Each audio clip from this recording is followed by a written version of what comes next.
প্রারম্ভ যার নাম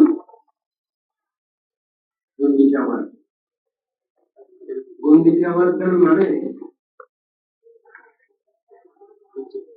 জগন্নাথ দেব তিনি নীলাচল থেকে অর্থাৎ দ্বারকা থেকে বৎসরে একবার সুন্দরাচলে বৃন্দাবনে যেতে ইচ্ছা করে।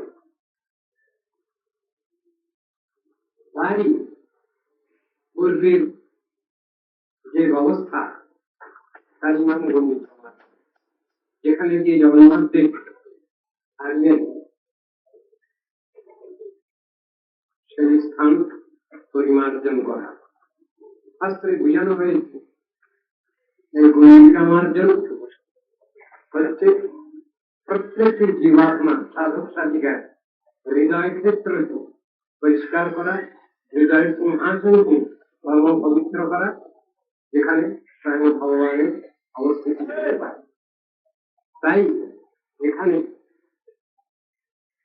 গুন্ডিচামার্জন প্রসঙ্গ মানি হৃদয় গুন্ডিচামার্জন। চৈতন্য মহাপ্রভু যখন পুরীধামে ছিলেন তখন তার পারিষদগণকে নিয়ে, ভক্তগণকে নিয়ে এই গুন্ডিচামার্জন লীলা প্রকাশ করেছিলেন। বহুকাল ধরে সত্য যুগের ইতিহাস, সেই সময় থেকে এই সকল অনুষ্ঠান চলে আসছে, রথযাত্রা অনুষ্ঠান চলে আসছে। সাধারণ আমরা গুন্ডিচামার্জন রহস্য বুঝতে পারি না, রথযাত্রার অনুষ্ঠান বুঝতে পারি না।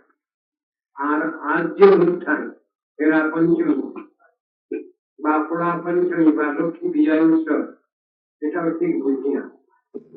যারা এসব তত্ত্ব জানি না তারা যদি জগন্নাথ ক্ষেত্রে শ্রীক্ষেত্রে যান আর গিয়ে দেখেন যে দুই দলের লড়াই হচ্ছে, ঝগড়া হচ্ছে, বিবাদ সংঘাত চলছে, তারা কিছুই বুঝতে পারে। কিন্তু গৌরীয় বৈষ্ণবগণ তারা এর তাৎপর্য উপলব্ধি করে, অনুভব করেন। এই জিনিস আমাদের শিখবার বিষয়ে, জানবার বিষয়ে, বুঝবার। জগন্নাথ, বড়দেব, সুভদ্রা তারা বৎসরে একবার সুন্দরাচল বৃন্দাবনে যাওয়ার ইচ্ছা প্রকাশ করে এবং তারা যখন যাত্রা করেন তিনটি বিভিন্ন রথে, সেই প্রসঙ্গতেই বলে রথযাত্রা। এই রথযাত্রা হয় আষাঢ়ী শুক্লা দ্বিতীয়া থেকে দশমী পর্যন্ত। এই রথযাত্রার তাই নাম হল নবদিনাত্মিকা রথযাত্রা। 9 দিন ধরে এই উৎসবটা চলে।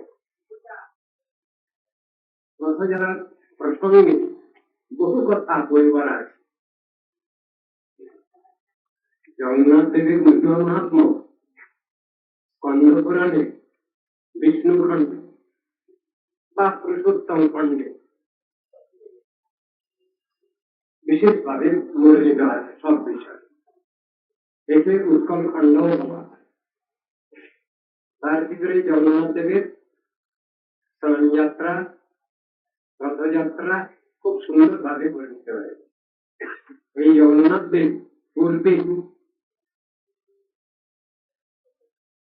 যেভাবে যে মূর্তিতে ছিলেন এবং পরবর্তীকালে যে মূর্তিতে শ্রীমন্দিরে প্রতিষ্ঠিত হয়েছেন তার বহু ইতিহাস রয়েছে। সংক্ষিপ্ত ভাবে বলা যায়, দ্বারকায় যখন মহিষীগণের কাছে মিলিত হয়েছেন মথুরা এবং ব্যক্তিগণ, তখন শ্রীকৃষ্ণ মহিষীগণ জিজ্ঞাসা করেছিলেন কৃষ্ণের মহিমা। তাদের মধ্যে প্রধান ছিলেন বড়দেবের জননী রুক্মিণী। তিনি যখন কৃষ্ণের মহিমা বর্ণনা করছিলেন রুদ্ধদ্বার কক্ষে, সেখানে পাহাড়দার নিযুক্ত ছিলেন সুভদ্রা। যখনই সেই কৃষ্ণের লীলা মহিমা সব বর্ণনা করছে, সেই সময় কৃষ্ণ এবং বলদেব দুজনের মধ্যে হাজির হয়েছে সেই স্থানে। তারা বলছেন আমরা ভিতরে ঢুকবো, কিন্তু সুভদ্রা দেবী বলছেন না দাদা, তোমরা যেতে পারবে না, নিচে যাচ্ছি, আমি পাহাড় দাঁড়াই। তখন সেখানে বসে পড়লেন কৃষ্ণ বলদেব এবং সুভদ্রাও বসে পড়লেন। সেই লীলা কথা শ্রবণ করতে করতে এরা সব দ্রবীভূত হয়েছিল, দ্রবীভূত হয়েছিল। এই অবস্থাটা নারদ ঋষি নিরীক্ষণ করবার সুযোগ পান। পরবর্তীকালে তিনি আবার কৃষ্ণকে বলেন, ওখানে যে অবস্থা হয়েছিল প্রভু, এই অবস্থাটি পুনরায় আপনাকে প্রকাশ করতে হবে। জগন্নাথ বলদেব সুভদ্রা মূর্তি পূর্ব অবস্থা এইরকম, আর পরবর্তীকালে ইন্দ্রদ্যুম্ন রাজা তিনি জগন্নাথ বলদেব সুভদ্রা মূর্তি প্রতিষ্ঠা করেন। চক্রদের থেকে সেখানে 3টি কাঠ ভেসে আসে, তাই দিয়ে সমস্ত সব জগন্নাথ বলদেব সুভদ্রা মূর্তি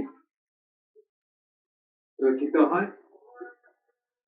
কথা ছিল সেখানে যখন কাজ চলবে ভিতরে তখন কেউ প্রবেশ করতে পারবে না, কিন্তু কিছুদিন কাজ চলছিল ঠিকই, আওয়াজ কিছু শুনতে পাননি।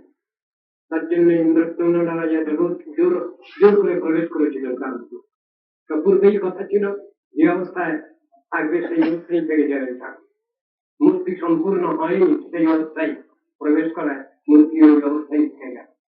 তাই জগন্নাথ দেবের মহিমায় দেখতে পাওয়া যায় যেন খানিকটা অপূর্ণ, অসম্পূর্ণ, যার থেকে অনন্ত বিশ্বাস সৃষ্টি হয়েছে। বৃক্ষ, তৃণ, গুল্ম, লতা, পাখি, পশু, মনুষ্য গোষ্ঠী, দৈত্য, দানব সবকিছু সৃষ্টি হয়েছে সেই ভগবানের এক অদ্ভুত লীলা, অসম্পূর্ণ। তার করিব বড় বড় চোখ, অপূর্ণাঙ্গ, প্রমাণ করছে এই জিনিসটা যে তিনি সব সময় পূর্ণ ইন্দ্রিয়বান এবং তার থেকেই অনন্ত বিশ্বে জীব সব ইন্দ্রিয়বান হয়েছে। সেইটাই প্রমাণ। মানব মূর্তিতে তিনি আবির্ভূত হয়েছে, অপূর্ণাঙ্গ মূর্তি। শিক্ষা যথেষ্ট আছে। ওখানে ভগবানের লীলা কথা আলোচিত হচ্ছিল, অর্থাৎ ভগবানের নাম, রূপ, গুণ, লীলা কথা আলোচিত হচ্ছিল। সেখানে বড়দেবের মাতা তিনি বর্ণনা করছিলেন। সঙ্গে সঙ্গে কৃষ্ণ বলদেব বলেছেন এসে হাজির হলেন। কি প্রকাশ করে এটা? শাস্ত্র সেখানে বলছেন স্বয়ং রূপ ভগবান এবং তার স্ত্রী নাম দুই একই তত্ত্ব। আমরা যে শাস্ত্রে বর্ণনা দেখতে পাই, নাম চিন্তামণি কৃষ্ণ চৈতন্য রথ বিগ্রহ পূর্ণ শুদ্ধ নিত্য মুক্ত অভিন্ন নাম নামিন, নাম নামিন অভিন্ন, একই বস্তু। তাই উদাহরণ, সুন্দর উদাহরণ এখানে রয়েছে। ভগবানের নাম কীর্তনের দ্বারা সাক্ষাৎ সেই ভগবানের সেবা লাভ করা যায়, দর্শন লাভ করা যায়, সবকিছু হয়। সেই জিনিসটা এখানে প্রকাশ করছেন। ভগবানের লীলা বর্ণিত হচ্ছিল, সেই কথা শুনে স্বয়ং ভগবান এসে হাজির। কলিকালে সেই ভগবানের সাক্ষাৎ সেবা লাভ করতে গেলে সেই নামের আশ্রয় গ্রহণ করতে হয়। সেই নাম প্রভুর আশ্রয় গ্রহণ করতে হয়, তার মাধ্যমে সেই নামে পরব্রহ্ম ভগবানের সাক্ষাৎ দর্শন এবং সাক্ষাৎ সেবা লাভ। এ কথাটা বলছেন। এখানে আরেকটা বিষয় হচ্ছে, দ্বারকাকে বলছেন নীলাচল, শ্রীক্ষেত্র পুরুষোত্তম ধাম বা নীলাচলকে বলছেন দ্বারকা, আর গুন্ডিচাবাড়িকে বলছেন সুন্দরাচল বা বৃন্দাবন। এখানেও শ্রী ভগবান যে পূর্ণ পঞ্চরসের অধিদেবতা এবং সপ্ত গৌণরসের অধিদেবতা, সেই জিনিসটা এখানে প্রকাশ করছেন। কিভাবে? আমরা সাধারণত এই জগতের লোক সব উল্টো পাল্টা করে মানুষকে বলি আমরা ভগবান, আবার ভগবানকেই আবার মানুষ বলে দিই। তত্ত্ব দর্শনটা উল্টো, ভুল। শাস্ত্র তাই বুঝাচ্ছেন। তা হলেও শাস্ত্রে বর্ণিত আছে কোনটা থেকে কোনটা শ্রেষ্ঠ। শান্ত দাস্য সক্ষ বাৎসল্য মধু, এই পঞ্চরস সম্বন্ধে সুন্দরভাবে বুঝানো আছে। চৈতন্য মহাপ্রভু এসে এটা সুন্দরভাবে জানিয়ে গেলেন, বুঝিয়ে গেলেন যে ব্রজগোপীগণ যেভাবে ভজনা করেছেন সেই ভজন হল শ্রেষ্ঠ। একটা সংক্ষিপ্ত শ্লোকে তত্ত্ব দর্শনটা আমরা প্রায় সাধুগুরু বৈষ্ণবের কাছ থেকে জানতে পাই। আরাধ্য ভগবান ব্রজে শতময় স্তব্ধাম বৃন্দাবনম। ভগবান ব্রজেন্দ্রানন্দ শ্রীকৃষ্ণ তিনি রথে और भारत को वृंदावन तार श्री राम सच्चे वृंदावन रंगना काचिर उपासना ब्रजबधु वर्गे न जाकर ব্রজবধূগণ ব্রজবতীগণ যেভাবে ভগবানের আরাধনা করেছেন সেই আরাধনাই হল শ্রেষ্ঠ তরিকা। শ্রীমদ ভাগবতম প্রমাণ অমরম, শ্রীমদ ভাগবতী হল অমর শব্দ প্রমাণ।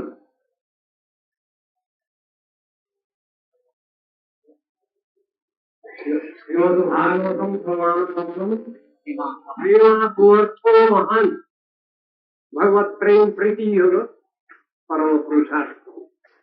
শ্রী চৈতন্য মহাপ্রভুর মতমিদং তত্রাদর না করা, এইটাই হল শ্রী চৈতন্য মহাপ্রভুর মত।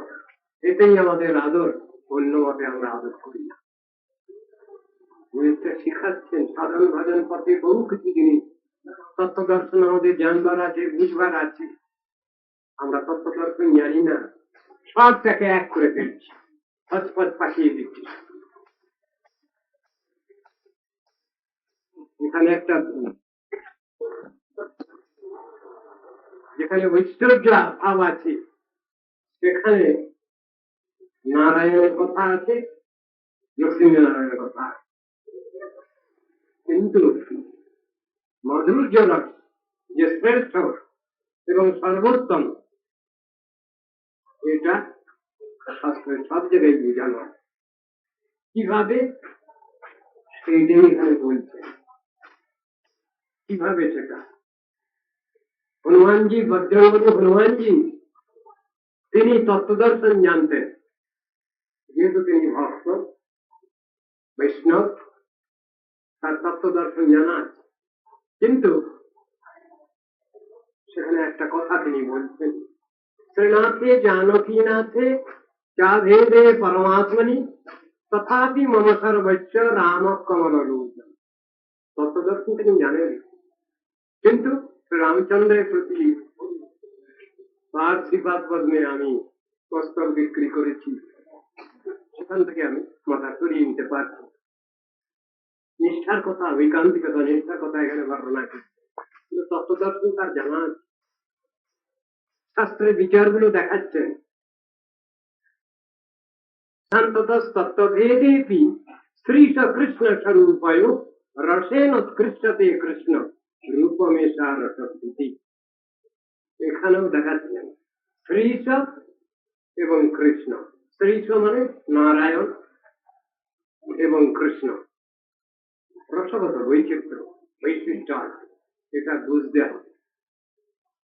এটা যদি আমরা গন্ডগোল করে ফেলি তাহলে মুশকিল হলো।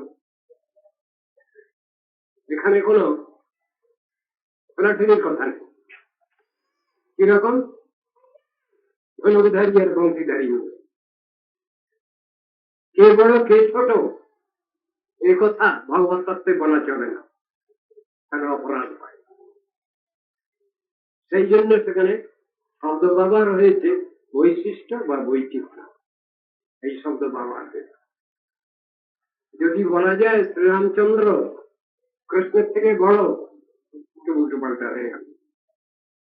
আবার বলা যায় যদি কৃষ্ণ শ্রীরামচন্দ্রের থেকে বড়, উল্টো পাল্টা হয়ে যায়। রসগত যে বৈশিষ্ট্য আছে সেইটা নিয়ে এখানে আলোচনা। কেন? পূর্ণ দর্শন আলোচনা হচ্ছে নারায়ণ স্বরূপ, তার নিচে অপূর্ণ দর্শন। দেবতাদের কথা যেখানে এসেছে সেখানে 55টি গুণযুক্ত তত্ত্ব এনটিটি, তাকে বলা হয়েছে দেবতা, ব্যক্তি আধিকারিকদের দেখে। তার থেকেও আরো কম হয়ে গেছে, নিচে নেমে গেছে জীবতত্ত্ব যেখানে আলোচনা হচ্ছে। 50টি গুণ বিন্দু বিন্দু মাত্রায় যাদের মধ্যে আছে তাকে বলা হয় জীবাত্মা।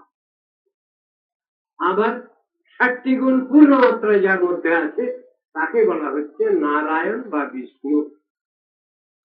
এখান থেকে পূর্ণ দর্শন আরম্ভ হল। এই পূর্ণ দর্শনেরই বিচার সুন্দরভাবে শাস্ত্রে রয়েছে। ওম পূর্ণমদ পূর্ণমিদম পূর্ণাৎ পূর্ণমুদচ্যতে পূর্ণশ্চ পূর্ণমাদায় পূর্ণমেবাবশিষ্যতে। পূর্ণ থেকে যদি পূর্ণ নেওয়া যায় তাহলে পূর্ণই অবশেষ থাকে। এই হলো বিশেষ অঙ্ক। এই অঙ্ক সবাই জানি না আমরা, কিন্তু শাস্ত্র এই অঙ্ক শিখিয়েছেন। পূর্ণ থেকে যদি পূর্ণ বাদ দেওয়া যায়, মাইনাস করা যায়, তাহলে পূর্ণ অবশেষ থাকে। সেই জন্যই বলছেন নারায়ণ তত্ত্ব হচ্ছে পূর্ণ। যেখানে পূর্ণ দর্শন সেখানে আর এর থেকে বড়, এর থেকে ছোট এরকম কথা আর বলা চলে না। শুধু রসগত বৈশিষ্ট্য বৈচিত্র্য আছে, সেইটাই শাস্ত্রে বর্ণনা আছে, সেইভাবেই আমাদের কথাটা বলতে হয়। এখন কথা হচ্ছে ব্রহ্মাজি, লোকপিতামহ ব্রহ্মা, চতুর্মুখ ব্রহ্মা, তিনি ভগবানের লীলা বুঝতে পারেননি, কৃষ্ণের লীলা তিনি বুঝতে পারেননি। তাই তিনি কৃষ্ণের গোবস্ত্র হরণ করেছেন, তার সখাগণকে হরণ করেছেন। পরে যখন জানতে পেরেছেন এক বছর পরে, তখন তিনি এসে ক্ষমা চাইছেন এবং পরে তিনি স্তব স্তুতি করছেন ভগবানকে। সেখানে এক জায়গায় বলা আছে নারায়ণস্তং নাহি সর্বদেহিনাম আত্মাচ্চ দীচা কিলোক সাক্ষী। কথাটা কি? আপনি কি আমার উপরওয়ালা মালিক নারায়ণ নহেন? নারায়ণ শব্দটা এলো কি করে? নরজাত যে জল, তাতে যার অয়ন মানে শয়ন, তিনি হলেন নারায়ণ। তো সেই নারায়ণ তত্ত্ব ব্যাখ্যা করতে গিয়ে বৈকুণ্ঠে মহাসংকর্ষণের কথা রয়েছে, আবার এদিকে কারণাবধি গর্ভোদশায়ী ক্ষীরাবধি বিষ্ণুর কথা এসেছে। দেবতারা যখন কষ্ট হচ্ছে ভূভার হরণের জন্য, দেবতাগণ ক্ষীর সমুদ্রের তীরে গিয়ে স্তব স্তুতি করতে লাগলেন। আপনাদের সকলেরই প্রায় সেটা জানা আছে। সন্তাকারং ভুজগশয়নং পদ্মনাভং সুরেশং বিশ্বাধারং গগন সদৃশং মেঘবর্ণং শুভাঙ্গম লক্ষ্মীকান্তং কমলনয়নং যোগীভীর ধ্যানগম্যং বন্দে বিষ্ণু ভবভয়হরং সর্বলোকৈকনাথং। এইগুলো স্তব করছেন। আবার শ্রীমদ ভাগবতে দেখা যাচ্ছে দেবতাগণ সব স্তব করছে। তার ভিতরে ব্রহ্মা সর্বাগ্রে স্তব করলেন। সত্যব্রতম সত্য পরম ত্রিসত্যম সত্যস্য যোনিম নিহিতং চ সত্যে সত্যস্য সত্যম মৃত সত্য নেত্রম সত্যাত্মকং ত্বাং শরণং প্রপন্না।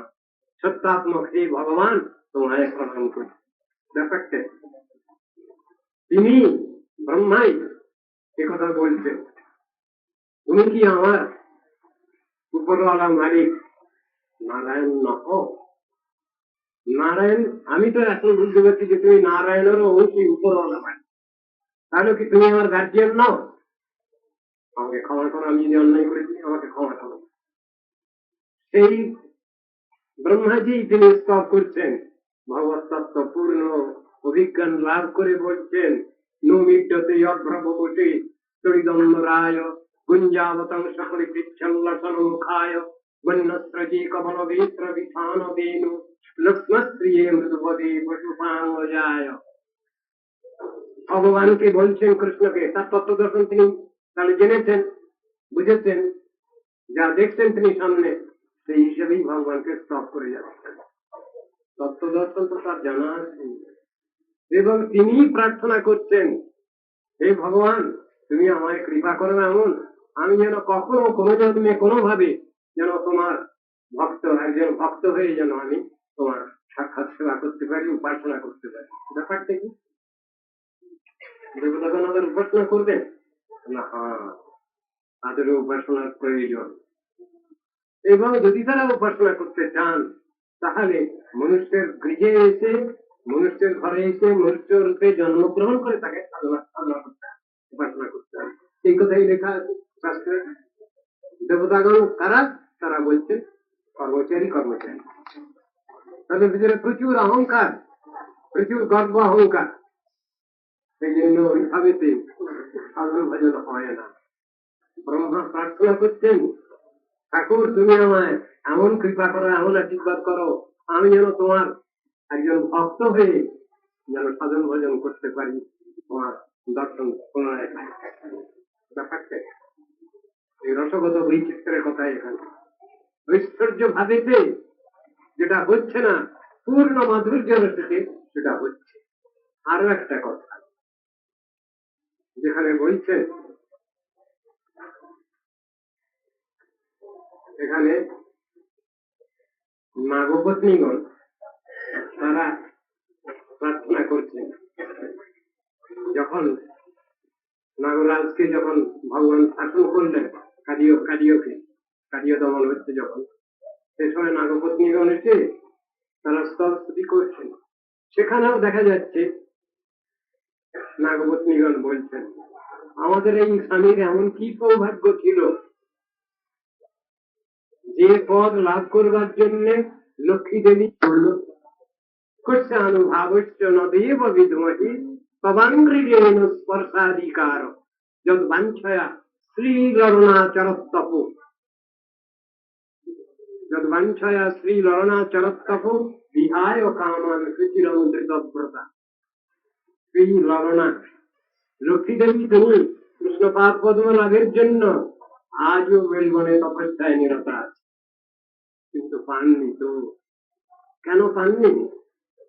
ঐশ্বর্য ভাবে ভগবান শ্রীকৃষ্ণকে পূর্ণ মাধুর্য মন্দির সময় বিগ্রহ শ্রীকৃষ্ণকে পাওয়া যায় না। সেটাই এখানে দেখাচ্ছেন। আজ যে লক্ষ্মী বিজয় উৎসব এটাই প্রমাণ করছে। লক্ষ্মী দেবীর আসবার সময় জগন্নাথ দেব তিনি লক্ষ্মীর পারমিশন নিয়ে, অনুমতি নিয়েই এসেছেন, আমি শীঘ্রই ফিরে আসছি। কিন্তু ফিরতে দেরি হচ্ছে বলে লক্ষ্মী দেবী সৈন্যগণ সহ তিনি এসেছেন এখানে, এবং গোপীগণকে, ব্রজবাসীগণকে মারধর করেছেন। কেন তোমরা আমার স্বামীকে আটকে রেখেছ, জগন্নাথকে আটকে রেখেছ কেন? তারপরে শেষকালে মীমাংসা হয়, আচ্ছা খুব শীঘ্রই ফিরিয়ে দেবো। জিনিসগুলো কি? এগুলোর ভিতরে সব তত্ত্ব দর্শন, এগুলো যে ঘটনা পরম্পরা, ফেরে ফেরে যে শিক্ষা আছে আমাদের, সেই শিক্ষাই আহরণ করতে হবে। এইটাই হলো আমাদের বিশেষ জানবার বিষয়, বুঝবার। ওটা আমরা বুঝি না। তা আজ লক্ষ্মী বিজয় উৎসব মানে ঐশ্বর্য এবং মাধুর্য রসের যে বৈশিষ্ট্য, সেইটাই বিশেষ জানবার বিষয়, বুঝবার বিষয়। এখানে দেখাচ্ছেন কে? নারদ ঋষি, নারদের অবতার, নারদ ভাবে বিভাবিত শ্রীবাস পণ্ডিত, এবং ব্রজগোপীর মধ্যে সখী, ললিতার সখী রূপ স্বরূপ দামোদর, তিনি হলেন শুদ্ধ ব্রজবাসী, তিনি রাধা কৃষ্ণের পক্ষ। এই দুই পক্ষেতে তত্ত্ব সিদ্ধান্ত নিয়ে আলোচনা হচ্ছে। কার কি বৈশিষ্ট্য আছে, কার কি আছে, এই নিয়ে আলোচনা হচ্ছে। সেই প্রসঙ্গই হচ্ছে আজকের বিশেষ আলোচ্য বিষয়। শ্রীমদ ভাগবত পাঠের কিছু কথা আছে, তাই আজকে শ্রীমদ ভাগবত আমি আলোচনা করছি সংক্ষিপ্ত এবং নাগপত্নীগণের স্তবে কার্য কার্যের প্রতি কৃষ্ণের করুণা বর্ণিত হয়েছে।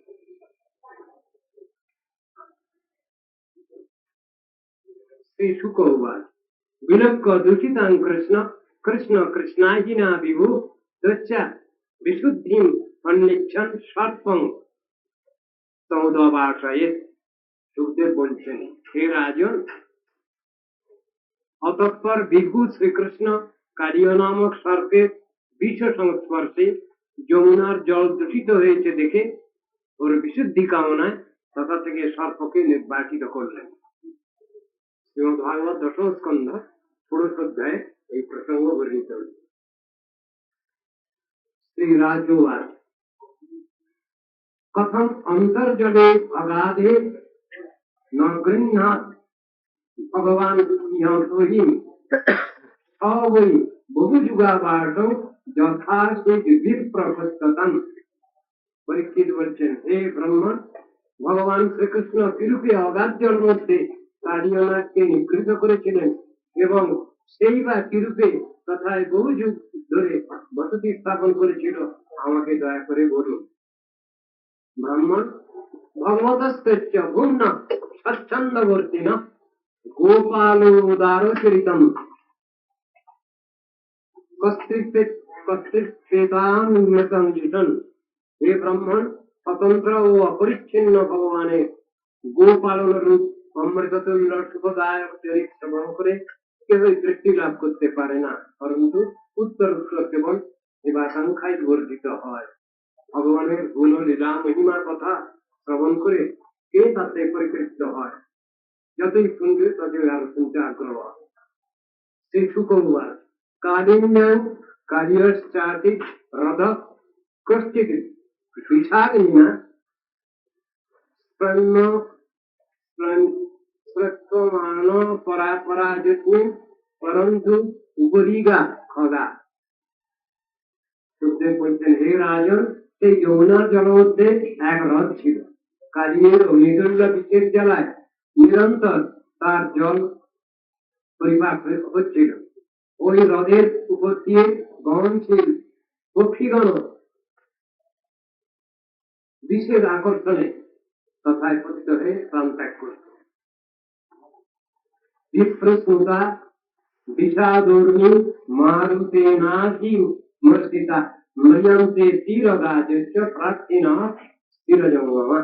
এই হ্রদের তীরবর্তী স্থাবর জঙ্গম প্রাণীগণ জলকণাবাহী বিষাক্ত তরঙ্গ স্পর্শী বায়ু স্পর্শেও প্রাণ ত্যাগ করত। সেই হ্রদের উপর দিয়ে যারা উড়ে যেত তারা পর্যন্ত মারা যেত। দুষ্ট নিগ্রহের জন্য অবতীর্ণ ভগবান শ্রীকৃষ্ণ উগ্র বেগ বিষ সম্পন্ন কালিয়াকে এবং তদ্বারা দূষিতা যমুনাকে দেখে দৃঢ়ভাবে বন্ধনপূর্বক তিরস্কৃত উৎকৃষ্ট কদম্ব বৃক্ষে আহরণ করলেন এবং করতল দ্বারা বাহুতে আঘাত করতে করতে সেই উৎকৃষ্ট বৃক্ষ থেকে বিষময় হ্রদে ঝাঁপ দিলেন। তৎকালে সেই পুরুষোত্তমের পতন বেগে আলোড়িত সাতগণের বিষরাশিত হ্রদজল স্ফীত এবং বিষকঠায়িত ভয়ঙ্কর তরঙ্গযুক্ত হয়ে চতুর্দিকে প্লাবিত করল।